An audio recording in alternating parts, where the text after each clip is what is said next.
Good afternoon, my dear students of Standard 6th. In my last lecture on the Indian subcontinent and history, I had explained you briefly about geographical conditions and history and geographical features of India.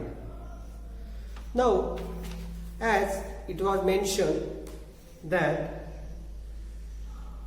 the following regions are seen to be important when we look at the course of Indian history.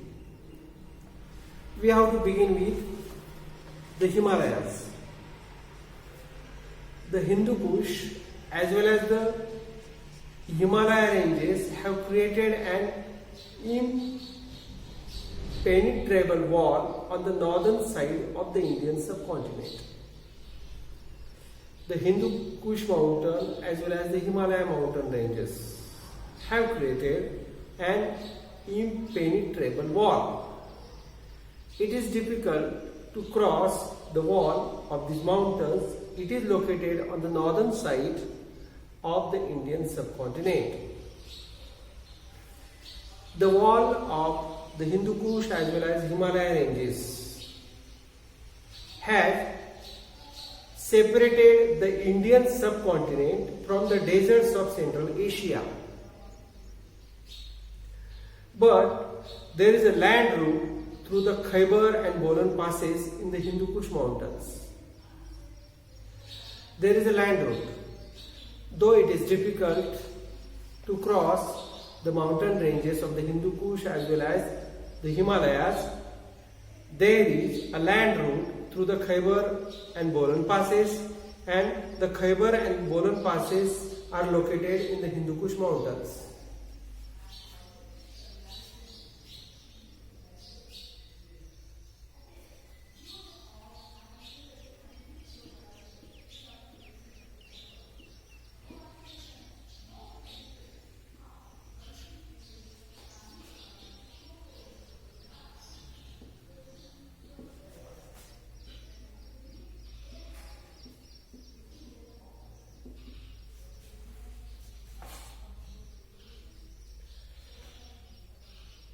This route was connected to an ancient trade route.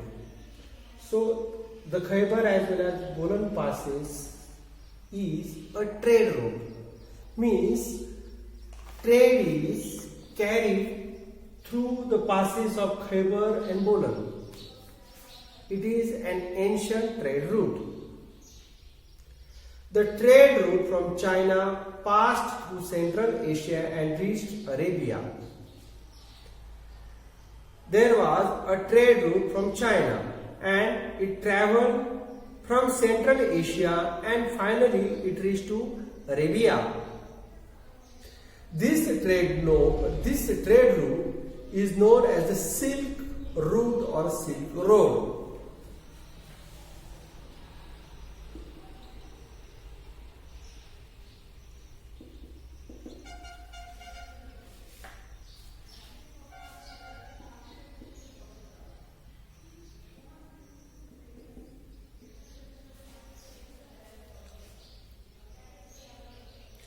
Because silk was the main thing or commodity exported to the western countries using this route.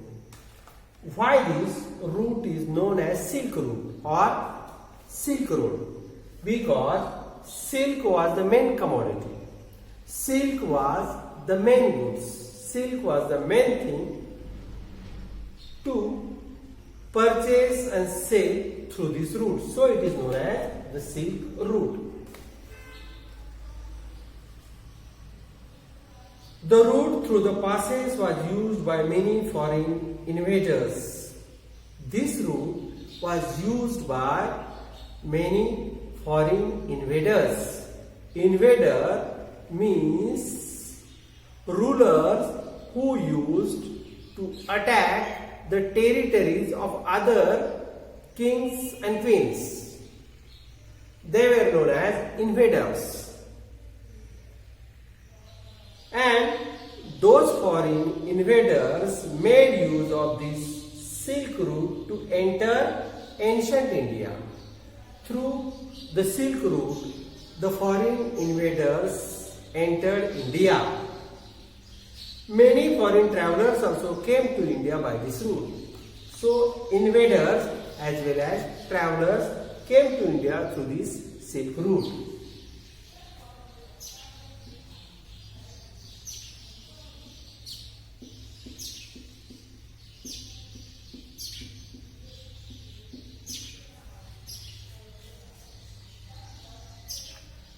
The second point is the plains of the Sindhu, Ganga, Brahmaputra.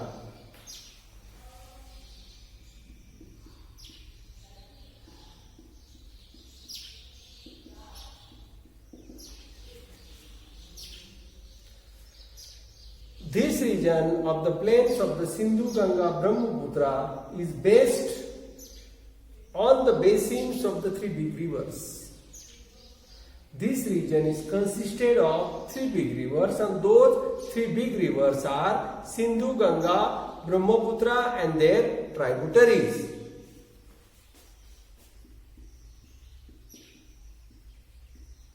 Sindhu, Ganga,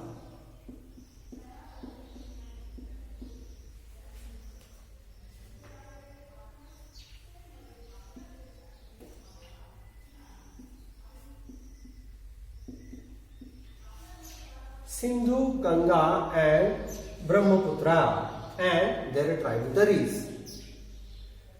This region has been enlarged or extended from Sindh, Punjab in the west. Now, what is the location of this area? It is extended from Sindh, Punjab in the west to the present day Bangladesh in the east. Sindh, Punjab from the west to the present day Bangladesh in the east.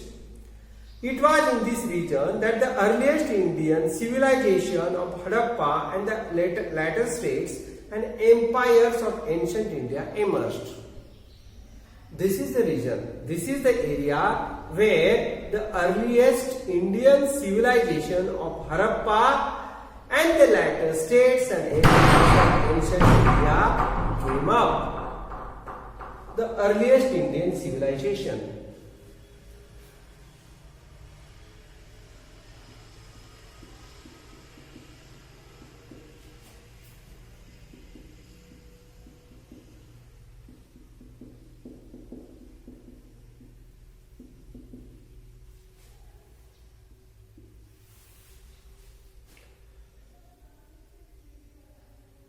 The third point is the Thar Desert.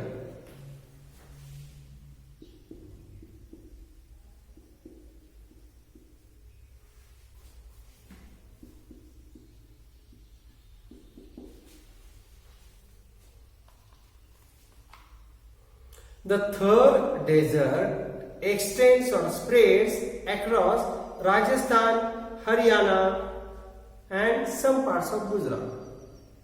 This is the location, this is the area which has been occupied by the Thar Desert. A part of this desert, a part of the Thar Desert lies in today's Pakistan also. The desert, the Thar Desert has the Satluj River to its north. Satluj River to the north. The Aravalli Mountains ranges to its east. The Aravalli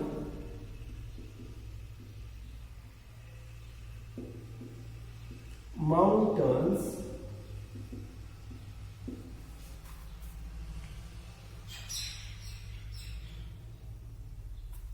to the east. The run of Kutch to its south.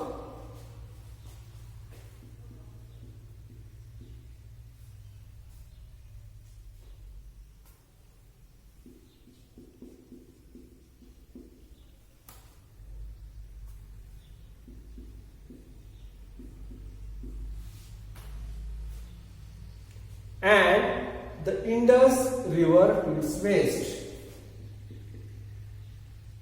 Indus to its west. Satluj River is located to the north, Arauli mountain ranges east, Rann of Kutch to the south, and Indus or the Ganga River to the west. Indus or the Sindhu River to its west. The Ghaggar River that originates in Himachal Pradesh reaches the Thar desert. The Ghaggar River begins to flow from Himachal Pradesh, reaches to this desert. It is known as Hakra. Please underline if you have a textbook, the Ghaggar River originates or begins to flow from Himachal Pradesh. It is known as Hakra. It reaches to the desert of the Thar. It is known as Hakra in Pakistan. Ghaggar.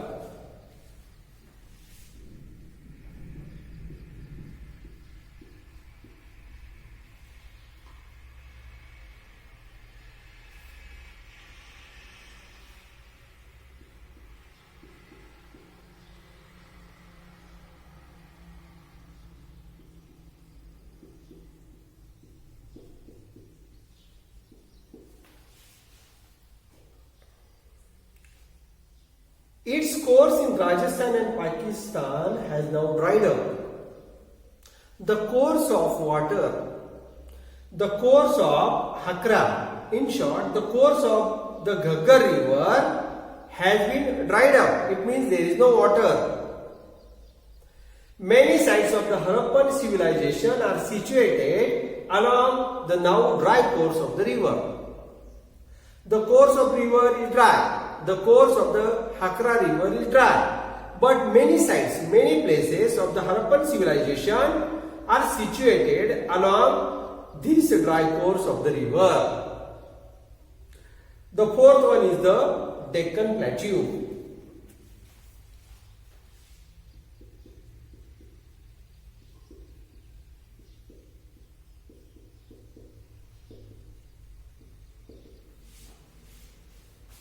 This region lies between the east and the west coast of India. The Deccan Plateau lies between the east and the west coast of India, and it tapers off the south to the south. Means it has become narrower when it reaches to the south. This region has the Arabian Sea to its west. The Arabian Sea.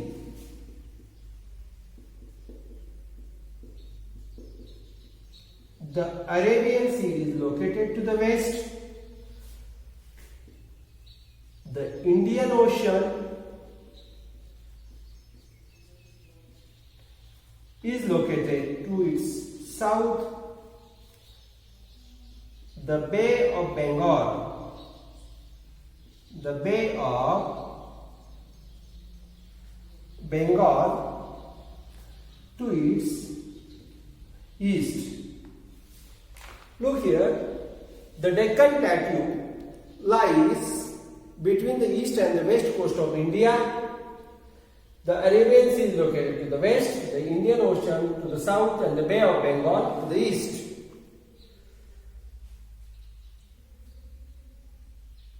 A region thus bound by the sea on three sides is called a peninsula. So what is a peninsula?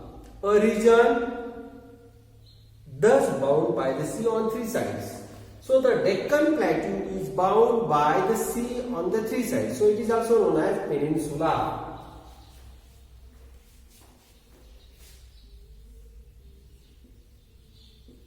Peninsula. Why? Because the Deccan Plateau is bound by the Arabian Sea to the west, the Indian Ocean to the south, and the Bay of Bengal to the east. So it is bound by the three seas on its three sides. So it is also known as the peninsula. It is occupied by the Deccan Plateau. So far, what we have studied: Khyber and Bolan passes, Silk Route, the plains, Sindhu, Ganga and Brahmaputra, the earliest Indian civilization, the third desert, and the Deccan Plateau. Now, we have to turn up to the mountain ranges of the Vindhya and Satpura.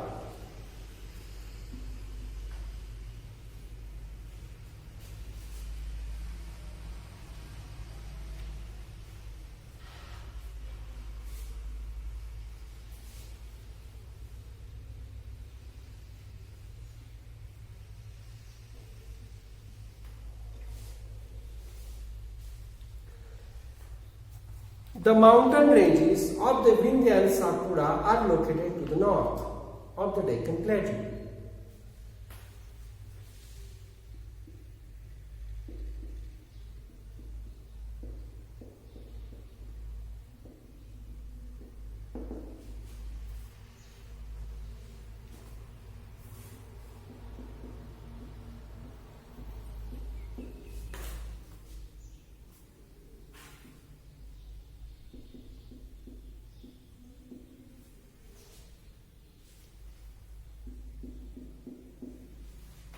The mountain ranges of the Vindhya and Satpura are located to the north of the Deccan Plateau.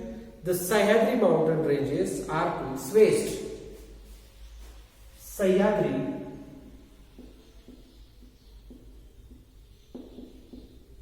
to its west. They are also known as the Western Ghats. The Sahyadri mountain ranges are also known as the Western Ghats.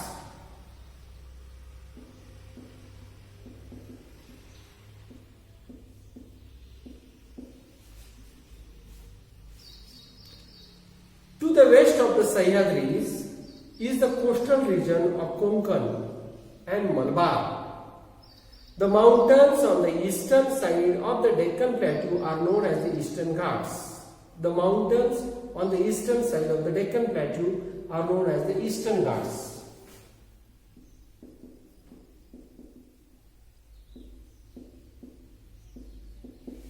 The Eastern Ghats are located to the east side. Deccan Plateau has fertile land. Land on the Deccan Plateau is fertile.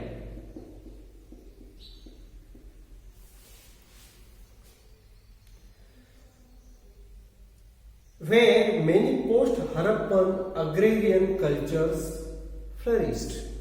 And on this fertile land, many post-Harappan agrarian cultures flourished or developed before the Harappan cultures. Deccan Plateau was a part of the Maurya Empire.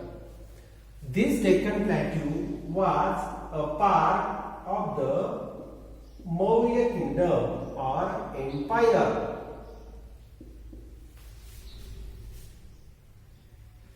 The largest in ancient India, and the Maurya Empire was the largest one in the ancient India. When it was the decline or fall of the Maurya Empire, several other kingdoms and smaller empires continued to develop in this region. When it was the fall of the Maurya Empire, when it was the decline of the Maurya Empire, several other small empires crop up or came up in this area. They developed. Now the next point is the coastal regions.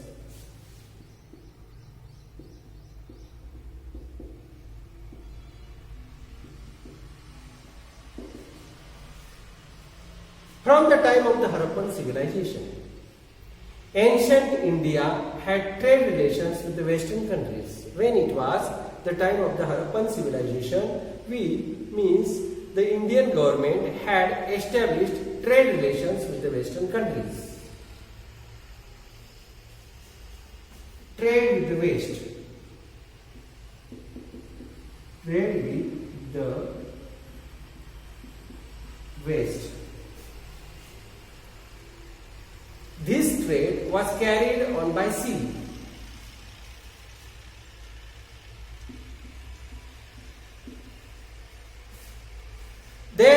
India had developed trade, contacts and interaction with foreign cultures and people at the seaports. Since we had established trade relations with the foreign countries, we got in touch with the foreign cultures and people at the seaports. It was necessary to get acquainted with the culture of foreign countries, so we came to know about the people at the port also. Later on, land routes came to be used for trade and transport. After the sea route, the land routes were developed, but the importance of sea routes did not diminish. Still, though land routes were developed, the importance of sea routes remained intact forever and ever. The islands in the sea.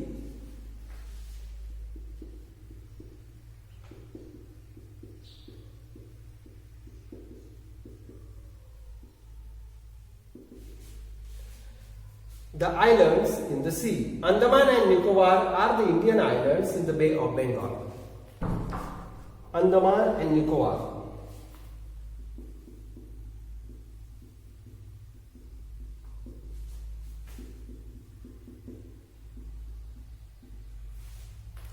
Andaman and Nicobar Islands are located in the Bay of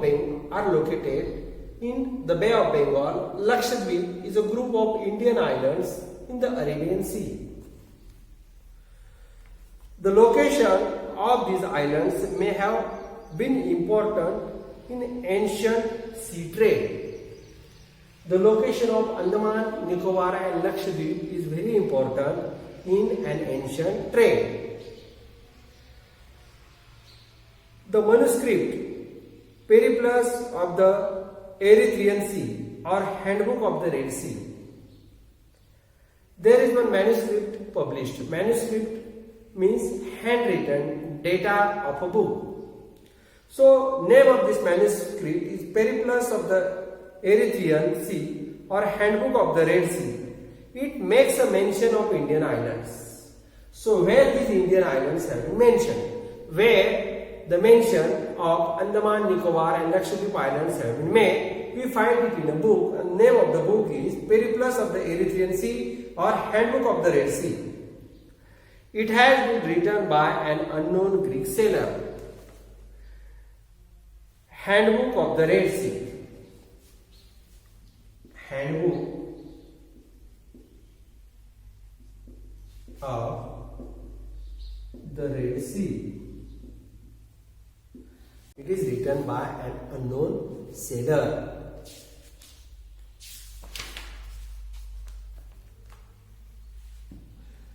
The Indian subcontinent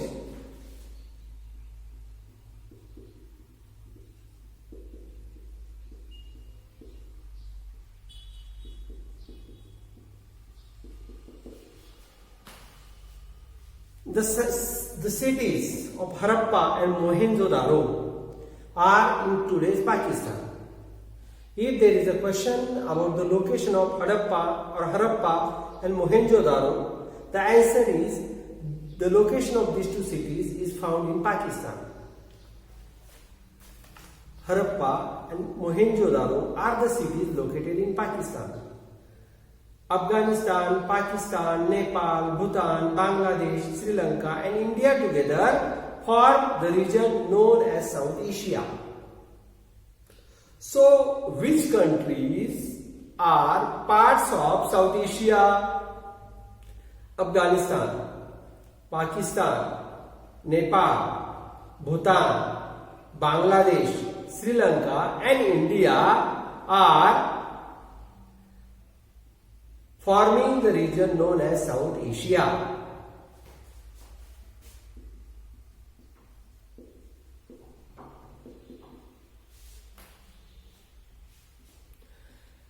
Considering the expanse and significance of India in this region, it is also known as the Indian subcontinent. The South Asia is also known as the Indian subcontinent. Why is it known? Why India is known as the Indian subcontinent? Why the South Asia is known as the Indian subcontinent? Taking the expansion and significance of India in this area into consideration, this area of South Asia is also known as the Indian subcontinent.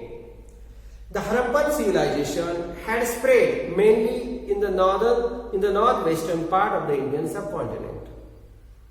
The Harappan civilization developed to the northwestern part of the Indian subcontinent. China and Myanmar are our neighboring countries.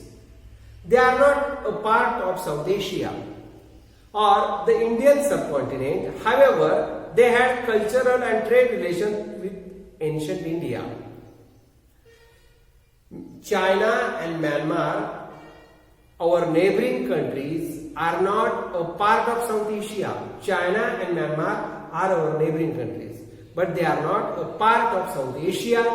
But since we have trade and cultural links or relations with them, they have an important place in the study of ancient Indian history, China and Myanmar, as we have trade and cultural relations with them. Though China and Myanmar are not a part of South Asia, we have trade and cultural links with them. So, in the lesson, the Indian subcontinent and history, today we have thrown focus on Himalayas, the plains of the Sindhu, Ganga, Brahmaputra, the Thar Desert, the Deccan Plateau, the coastal regions, the islands in the sea, and the Indian subcontinent. Please go through the uploaded video very carefully. Read the points which I have written on the blackboard. After reading the points on the blackboard, please solve the exercise and send me on the WhatsApp group so that I will check how many of the students have written the question answers. The first question is answer the following in one sentence. In this type, you have to solve. You have to write down the answers in one or two sentences only. The second question is answer the following questions in short. The answer should be written in about 3, 4 or 5 sentences. The third question is give reasons. For an example, there is a close relation between history and geography. Why? You have to state it. The next one is explain the difference in the human life in the hilly regions and that on the plains. You should write difference of human life to the left and difference of human life in the hilly regions to the right side. Fifth one, observe the physical map of India and answer the question based on it. You will have to observe the physical map of India, and 5 questions are given here. You will have to solve those questions. So please read the lesson after you have observed the uploaded video. After the video is being observed, the lesson is read, then read the question answer, solve it properly, and take care that you do not make mistakes while solving the exercises. Thank you and good day.